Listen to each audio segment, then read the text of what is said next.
I think most people in the world are a bunch of pussies. I don't mean to be derogatory, but that is a great direct way for me to convey to you, my subscriber, exactly what I'm talking about. And a lot of guys already are probably nodding their heads and going, yeah, dude, you're right, they are. What has happened to us as a society? You know, how have we arrived to this point where society is mostly made up of pussies? It is, isn't it? Yeah, I think so. If you don't know who I am, hello guys, Nutnfancy here, running the Nutnfancy project. It is time again for another philosophy video, kicking off a periodic series of videos called Lessons of My Father. And this one's called Depussification, something I want to advocate among our parents, our teachers, anybody else in responsibility, and if you don't have a good role model in your life, to our young people, that you can apply these concepts to your own life regardless of what your parental or caretaker situation is, whoever your guardian is. Doesn't matter. That's not an excuse. I mean, seriously, look at society. A lot of the things I'm going to address will kind of dovetail into my other philosophy videos. Sheepdog concept.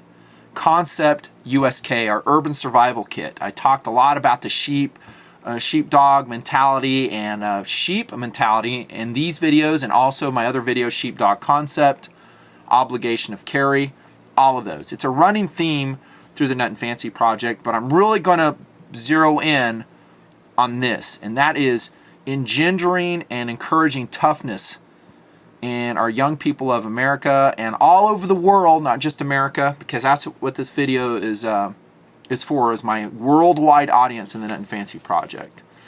By this time, several years have passed, and I've been running the Nutnfancy project. There's a lot of video out there in the process of reviewing knives, guns, backpacking gear, adventuring with friends and family. You kind of can get a feel of what my philosophy of life is. Okay, and I've said it on camera. To get out, to make family and friend memories, to maximize your time, to invest your time, to not be a couch potato, but to go adventure as much as your schedule and your health will allow. There's a lot of reasons for this. One is, of course, to make those memories, to have fun. Another reason is to encourage what I'm going to call depussification. Okay, and that is being a man. Be a man of substance. Okay, where has that gone in our society? You know, if we were to dial the time clock back 100 years, I don't think this would be quite the problem it is today. And what am I talking about? Guys, what do you mean? What do you mean everyone's a pussy? Well, what I mean is that we have a majority in society, not everyone, but a majority in society, of individuals, both male and female, that completely shut down in the face of hardship. They possess what I like to refer to as an entitlement attitude. Okay, they're entitled to luxury. They're entitled to the highest wage possible. They're entitled to comfort. They're entitled to clean water. They're entitled to good food. And a lot of them feel like they don't even need to earn it. They're just entitled because they are who they are. Okay, I'm me, so I'm entitled to it. You will give this to me. You know, I've seen young people with this attitude. Thousands of them. And, you know, who's to blame? Well, if they do have parents in their lives, their parents are to blame. Okay, you're raising these kids with this entitlement attitude. Okay, so that's one facet of what I'm talking about. The other facet is, again, the inability to cope with hardship.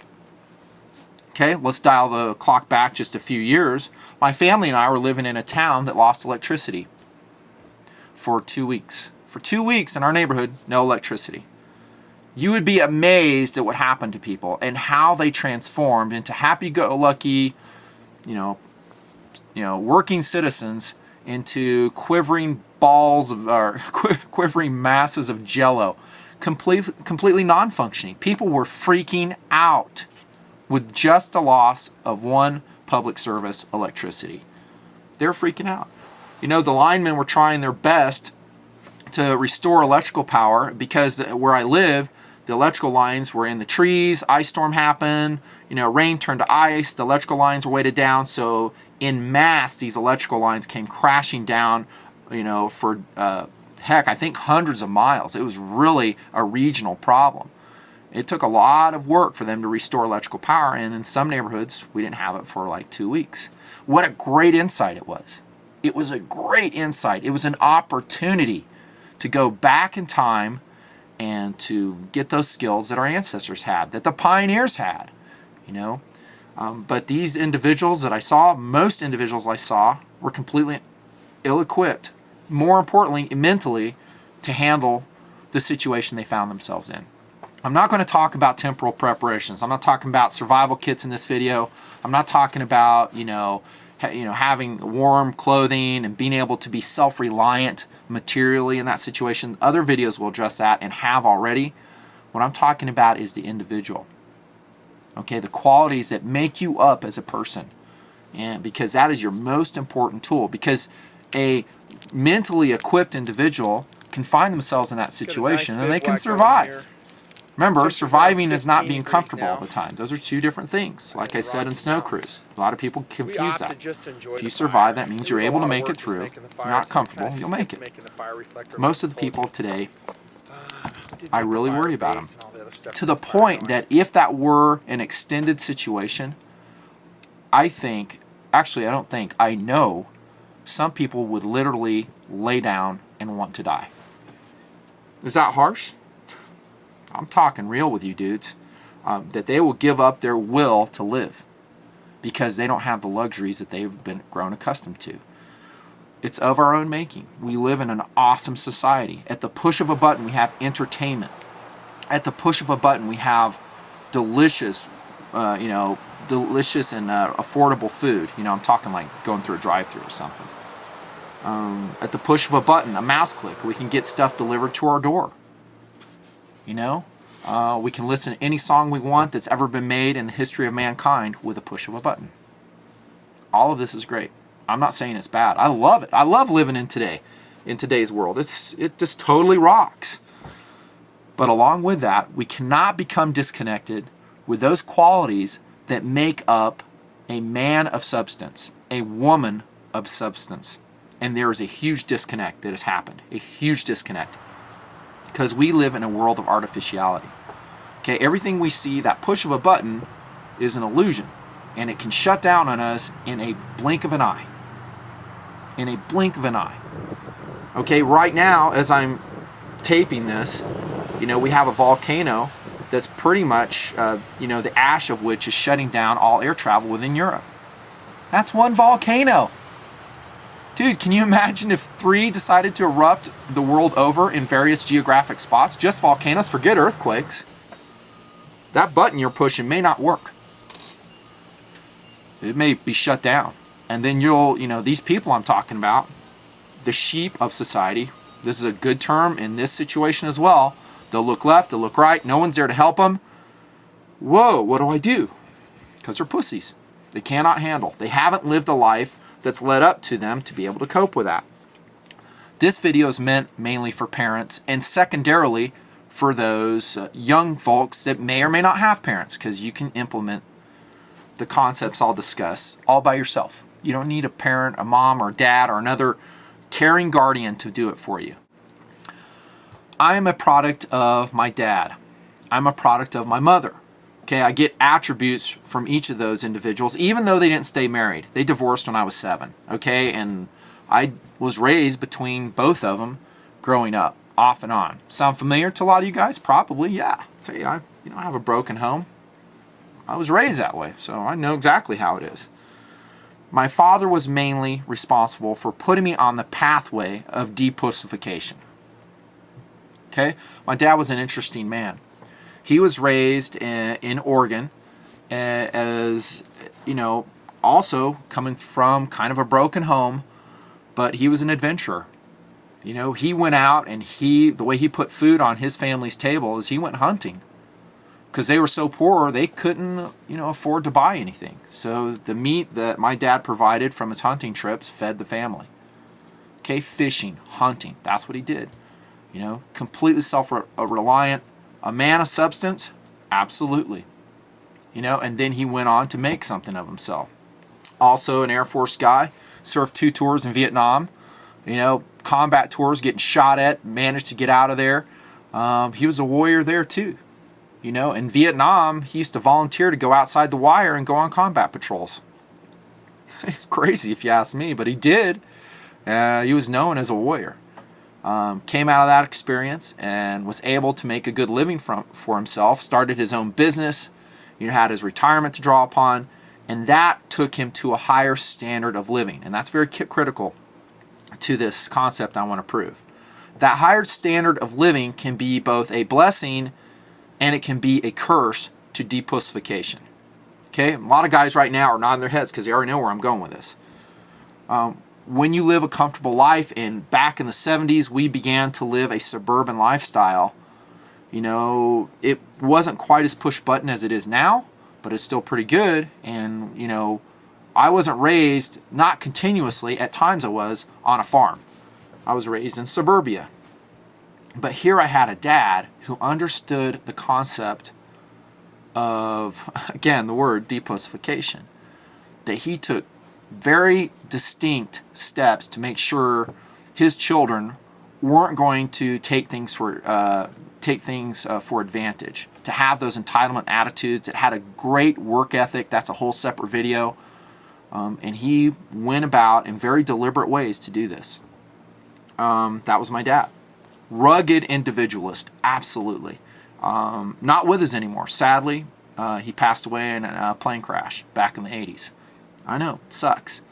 My kids never knew him, and so it's up to me to pass on those lessons. He put me on the pathway that I'm on through a variety of experiences, one of which were all our hunting expeditions I did. And guys will ask me, hey, Nutnfancy, do you still hunt? Actually, I don't. It's rare I do. I'm not against hunting. It's just not something that I do. You know, and I prefer to see an animal in the wild, you know, like an elk or something. I don't know, not kill it. That's just me. I'm not against hunting at all. I was raised as a big hunter. And my dad, this is one of his tools he used to teach me these lessons. In other words, toughness. Mental toughness. When we went hunting, we didn't drive in a pickup truck. Okay, we didn't load up the four-wheeler and go out driving around. Dude, when we went hunting, we went backpacking. And I'm not talking backpacking for a couple miles. We went way in. You know, we went on bear hunting expeditions in Virginia for a week at a time. Backpacked into the Shenandoah Mountains, away from all the roads, all the people, using game trails. And that's how we bagged our bear. You know, deer hunting the same way. You know, in the western U.S., deer hunting, we backpacked in. Long, arduous backpacking trips. And no, at times I didn't dig it. You know, look at my face. Does it look like I dig it? No. It was tough. It was work. And oftentimes, parents, that's the reaction you're going to get from your kids is you're teaching these lessons, these life lessons, that at the time, they're going to probably resent you. You know, there'll be times when they look at you and go, you know what, I hate you. I hate you for putting me through this. This sucks. All my other friends are out there playing video games. Why can't I? They don't see the larger purpose. They don't see the big picture. That's your job. Again, if you don't have parents, it's your job as a young dude or dudette. Okay, put these lessons a lot, you know, in operation in your own lives. When we lived in Virginia, my dad said, "Hey, you guys want a swimming pool?" And I'm gonna probably mention this again, probably in my work video. I'll say this. You know, my brother, my sister, all three of us were living together. My dad was a single dad by that time. He was probably a major in the Air Force, probably a lieutenant colonel. I forget his rank. He was TDY a lot. He worked a lot. And as kids, we kind of raised ourselves at that point because he was, you know, coming and going all the time. And when I say raise ourselves, we took care of ourselves frequently because he was gone working. Doesn't mean we still didn't do a lot of cool things as a family. We did. When he was home, we did these adventures you see on camera. And he goes, "Dude, you want a swimming pool?" And we're all like, "Yeah, that would be awesome, Dad." He goes, "Well, you can either have a swimming pool or a game room. Which one do you want on the house?" And we're like, "Swimming pool." All three of us like, "Swimming pool. That's great." He goes, "Rock on. Let's do this." And my dad goes, "Okay, we'll start digging it tomorrow." Well, in our minds, we're thinking he's going to bring this backhoe in, right? And he's going to start digging it. This is in the 70s, of course. No backhoe arrives. He says, "Okay, guys, this is a Saturday when we kick this project off in the Nutnfancy, you know, senior family." He goes, "Here's your shovel." Gives us all three shovels. He says, "Start digging." He wasn't joking. He's like, start digging. He had already marked it out. He knew where it was going to be. And we started digging. Not for a couple days. Not for a couple weeks. But I think he had us dig for like 3 weeks straight. And it was like, you go out and dig that pool. And all three of us were cursing and, God, this sucks, you know. And it would be raining. You know, the mud's coming down and we're loading up the wheelbarrow. It was just an absolute mess. Those memories are burned into my memory banks. And my dad made us dig. Now, did he intend for us to dig that entire swimming pool by hand there in the Virginia suburbs? No. He knew there's no way we could do it. What he was trying to do is depussify us, to teach us a work ethic, okay? To teach us that you're going to have something nice, but you're going to earn it, okay? You're going to make this thing that is nice out of your own capabilities. You know, no one's going to give it to you. You have the capability yourself. We dug, I don't know, about a pickup load worth of dirt. You know, we're just kids. Excuse me. We did the best we could. And then later on, sure enough, here comes a backhoe. 3 weeks later, after we dug in the rain, the sunshine, 3 weeks straight. And this was during the summertime, so we're out there every day digging. And yeah, just like every kids, we're bailing from the project when we could, running off with our friends, and he'd come get us, say, get back here, get to work. You want the pool, you're earning it. What was my dad trying to do? Is he trying to punish us? No, he's trying to teach us those things I said, to depussify us. Okay? Backpacking trips. You know, my dad did a continual course of instruction through our family outings on depussifying me. Okay? We'd go on fishing expeditions. Okay? And we'd go camping out for those. You know, we'd be hiking along the creeks, hiking back at night, again, in all types of weather. Isn't that funny? All types of weather, rain, snow, wind, you know, no big deal. You know, my dad is the one that introduced me to that and put me on what I like calling, you know, the Tom Sawyer, Huck Finn way of life. That you realize, you know what? It's raining pretty hard out here. It's dark. I'm cold. I'm wet. But I'll survive. Yeah, that was lessons of my father, man. And I just continued on with them. Sledding, you know, skiing, shooting expeditions, river rafting, jumping off trestles. Of course, that was more me than my dad. These are all lessons that I learned and I continued in my own youth. And that I'm advocating that you do the same. Okay, depussifying yourself. Let me say this too. Every kid is different. So parents, you may have some children that you're raising, both maybe some boys, some girls, and they'll embrace these lessons of depussification differently. Some will really rebel against them. They won't like them, and others will go, you know what, it sucks. I don't know if I really embraced it, a lot of the lessons. I sure did the hunting ones, all the expeditions. I love that stuff. It's part of who I am. My dad and I were kind of torn from the same fabric that way. My brother, on the other hand, he didn't really dig doing that. He didn't like getting out and backpacking and going through all the hardship to hike to a certain area and then hunting. He just didn't. It wasn't his thing. For me, it was. But there's going to be different levels. I deal with that as a parent too. Every child's different. And so you may have to use different tactics in trying to get across these lessons of depussification, to fight the entitlement attitude, and to teach the ability to absorb and conquer hardship. And that is at the core of what I'm talking about. Okay, and there's ways to expose your kid to hardship that will acclimate him or her to it. You dig? You know what I'm saying? Team sports is one way.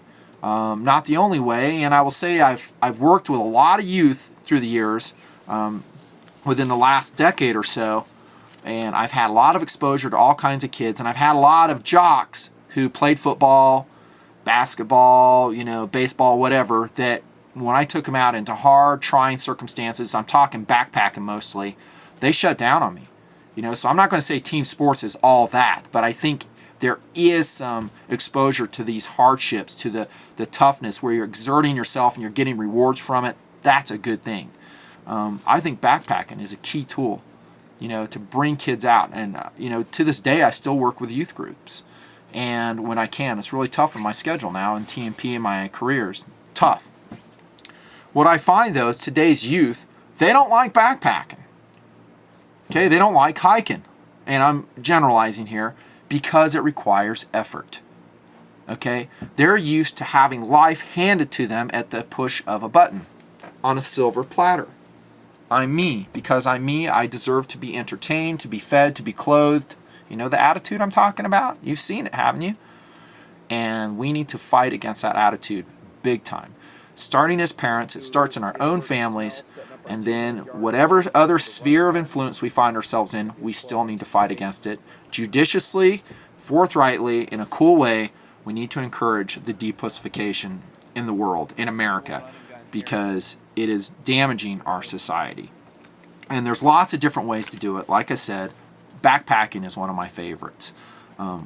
What that does is it gets the kid, the person, away from the comforts of society, and it teaches self-reliance. It teaches that, hey, you know what? You can live off your back. You know, you can carry your own food in. You can provide for yourself. I talk about mental toughness in the Nutnfancy project, in my shooting vids, in the Sledgehammer series of videos, when it was windy, when it was snowing, and we'd been out there for 8 hours straight. I think I said there at one time, you know, it's time to tap into that mental toughness, that reservoir of mental toughness that you have in order to connect with your weapon of choice, the gun. Okay, and for non-gun people, bear with me, you know, but it's a great example. Because there's going to be times in your life when you're tired, you're uncomfortable, you're wet, you're hungry. But you know what? You'll make it. You know, you'll make it. Don't worry about it. Relax. Take a deep breath and think logically, how can I correct the situation? Tap into that reserve of mental toughness. What you do as a parent when you've taken your kids backpacking, okay, camping, especially in hard situations. Don't always go out when it's spring or summer. Parents, you should be taking your kids out when it's snowing. You should go snow camping. Okay, you should take them out when it's pouring rain. It may not be the happy-go-lucky experience that your kids want or that you want, but you're building that reserve of mental toughness that your children can draw upon later in life. Because what's going to happen in that situation is they'll go through it, they'll be uncomfortable, they'll have some unpleasantness they're going to have to deal with, they may have to work their butts off and making a fire, splitting wood, hauling stuff. Just like our ancestors used to do. Okay, why have we lost all those lessons? Because we have a push-button world. You know, because we don't have to live that way. We have that disconnect from our ancestors, and it is a bad thing. You should have the skill sets that our pioneers did, our pioneer ancestors, about making fire, about making food, you know, about doing all the things which enable you to live comfortably, even though no one's providing that for you. Okay, some TMPers watching this will go, Nutnfancy, that rocks, I love it, but I don't have any of these skill sets. I was not raised by a mom and dad who gave these to me. How do I give them to my kid? It's a fair question. One is continue to watch the Nutnfancy project. I mean, I've put hundreds of hours of video out already. Lots of energy, time, effort, and work in trying to provide that for you, my subscriber. I'll continue to do that. It's a life philosophy. Yes, I do gear reviews of all types and descriptions, stuff that interests me, my law enforcement, my responsible civilians, my military brethren and sistren. Sistren? Good enough. Continue to watch the project. Emulate that, which you see in the Nutnfancy project if you want to. And I've already heard from thousands of TMPers that have done just that. Gotten out and done these backpack trips, the camping trips with their family, their friends, and so much good comes of it. You know, they get in better shape, they make those great family and friend memories, they strengthen those bonds, and along the lines of this video, they start building up that reserve of mental toughness, that feeling of self-reliance that I can get the job done when the chips are down. Remember, I discussed this in the video, A First Aid Story, because so many people are so poorly equipped from society, the sheep of society, when they're faced with hardship. I personally think they were never given, or they never gave themselves this reserve, you know, because they're in the push-button world, and the push-button world is easy to live in. Because the only skill you need is money and to be able to push a button. And you'll get whatever you want. As long as you can do that, You can live in this artificial world and everything looks to be just perfect. Okay, one of my first assignments in the Air Force was going to an ejection seat aircraft. Part of that was you had to go through water survival. Okay, and back in the day, they used to do water survival at Homestead Air Force Base in Florida. It was an awesome course. But I'm going to use it as an example of how the military approaches this very subject, which I'm attempting to convey to you. They took me on the back, not me, but all the students going through this course, and it was water survival. In other words, learning how to live when you eject from your aircraft. Okay, with issued survival gear, knowing how to signal, you know, how to just chill out and to be rescued.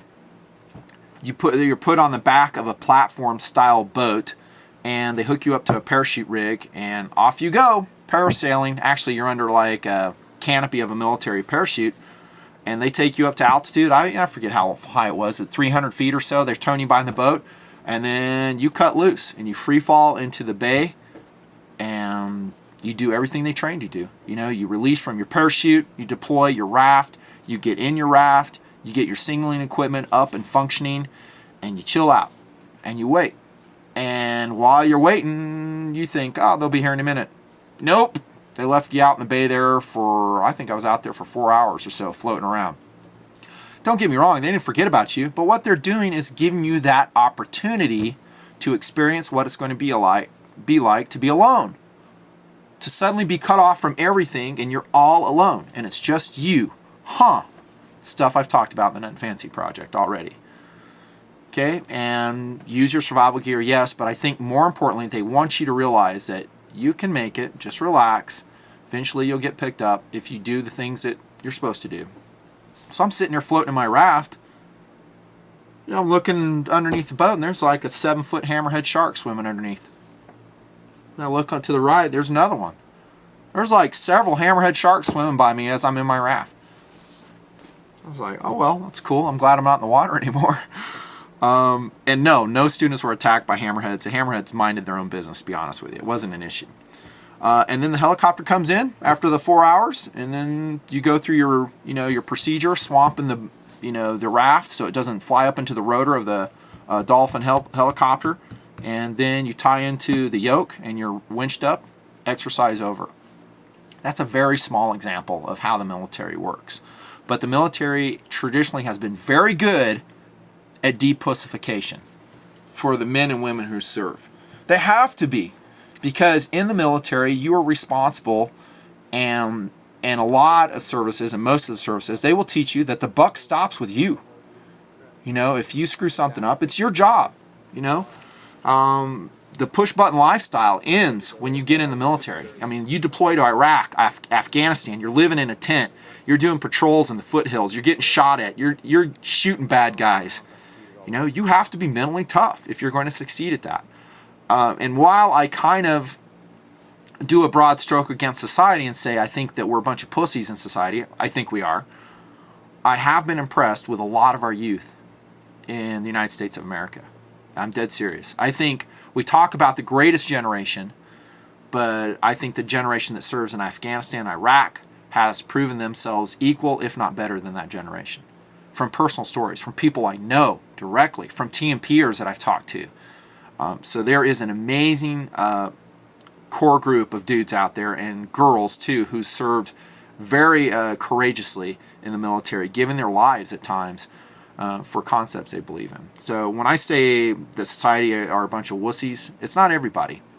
It's a lot, but it's not everybody. There's some hardcore people out there that have done exactly what I'm talking about. Occasionally you'll find someone that has no practice in the stuff that I'm talking about at all, and they're thrown into the situation, let's say Afghanistan, combat operations, hardcore stuff. They're seeing guys get blown up, and they're able to cope. It's just how that person's put together. There's no saying. But as a parent, as a guardian, I think you will do your children, the kids that you have legal custody over, to start a process of depussification for them. Fighting against the entitlement attitude first and foremost is what I will say. You're not entitled to anything. No one owes you anything. Okay? If you want something nice, You know, you want a nice living, you want a higher standard of living, you want that video game, you want that bicycle, you want that car, go earn it. Okay, again, I'm kind of bleeding over into the work video. But also, it has a lot to do with the character of a man, the substance of a man or a woman.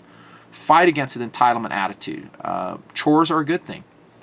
Accountability is a good thing. Hey, I told you to get this done, you didn't get it done? Excuse me, this privilege is being taken away from you. Okay, there's dozens of ways you can implement that, and be very consistent in how you apply that. Don't vary it. If you say you're going to do something, do it. Look for opportunities to engender toughness. I've talked about this already. You know, the family outings, backpacking is a great way. So look for opportunities to depussify your kids, and heck, if you need it, to depussify yourself. You know, look for these opportunities. Lessons of my father. You know, to be able to withstand discomfort, you know, bad climate conditions, snow, rain, wind, hard work, you know, discomfort of all sorts and descriptions. Yeah, my dad taught me those lessons. You know, and in doing so, he basically says, yeah, it's okay to live in the suburbs and to have this standard of living that I've worked to give you guys. But along with that, as a man, you're going to need a skill set. Okay, you're going to need a skill set to be a warrior in the woods. I don't know if that's the right word. I'll use it though. To be able to connect with those skills that our pioneers had. And I ran with those. You know, my dad put me on the path, and then I went to finishing school in my later years because, you know, I just ran with it. And again, that's my personality. I'm an adventurous personality. I dig it. Every kid's different. That's just the way I'm put together. Obviously, you can see it in video, hundreds of hours worth. But that's the way my dad worked with me. And then when I went, you know, later on, I went down south to live with my mom because my dad and I at the time weren't getting along that well. It didn't mean I abandoned that lifestyle. I took it with me. I call it the Tom Sawyer, Huck Finn way of life again. I love that. It describes it. The adventuring, going out, living off the land. I dig that stuff. It's so fun. My buddies that I had in high school down south, and that's where I grew up in high school mostly, is down south. Alabama to be exact, dudes. You probably didn't know that. We'd go out adventuring in all types of weather. We'd take our motorcycles, drive out, and live off the land for 3 days straight in the summer. Fishing, catching bluegills, catfish, snapping turtles, you know, hunting squirrels, cooking squirrels, eating squirrels, you know, duck hunting, you name it.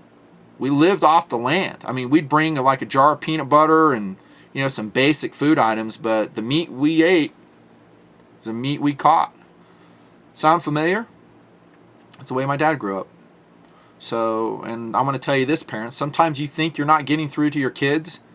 You're probably getting through to your kids. You know, the lessons that you've taught. Like I said, my dad and I at the time were not getting along. And yet, here I was replicating his way of living because he had taught it to me. And granted, I hooked into a really cool group of dudes in high school that saw life the way I saw it. They were just laid back and fun and very capable in the woods. I still respect them to this day with their woods capabilities. Amazing dudes. But it comes from my dad and the lessons that he taught me. Be a man of substance. Be a woman of substance. And this isn't just for guys, it's for the ladies that watch Nutnfancy Project too. And I don't want to put myself out there as some, you know, tough guy, you know, that I'm, you know, Mr. Woodsman out there. I'm not. But what I'm telling you is the way that I was raised by my dad, and to not be a pussy. Okay, and I pretty much can vouch for his way of bringing his kids, that it works. You know, tough conditions, whatever. You know, people bleeding sucks, whatever. You know, you're wet, you're cold, you're hungry. I'll survive. We'll get there. You know, you're all alone up in snowy conditions. You know, it's getting dark. You're miles away from everybody else. I have the confidence that I'll be able to make it. And that's what I want to engender in society. And not just in a wilderness setting, but in every setting. The ability to withstand hardship, discomfort, to maybe not get immediate food. It might be a day. It might be several days before you get food. Can you survive? A lot of the world does. You'll survive. Make it. Be tough. Depussify yourselves. Depussify those that you have influence over, and have fun while you're doing it. And in doing so, you'll build up that reserve of mental toughness that will serve you in all types of situations. And I wish that as a society we can move towards that. The depussification of the world. That's one of my wishes. This is Nutnfancy, guys. Thanks for everything you do for me in the project. More lessons of my father vids coming when I get some time, and time is always short. Thanks so much. We'll see you.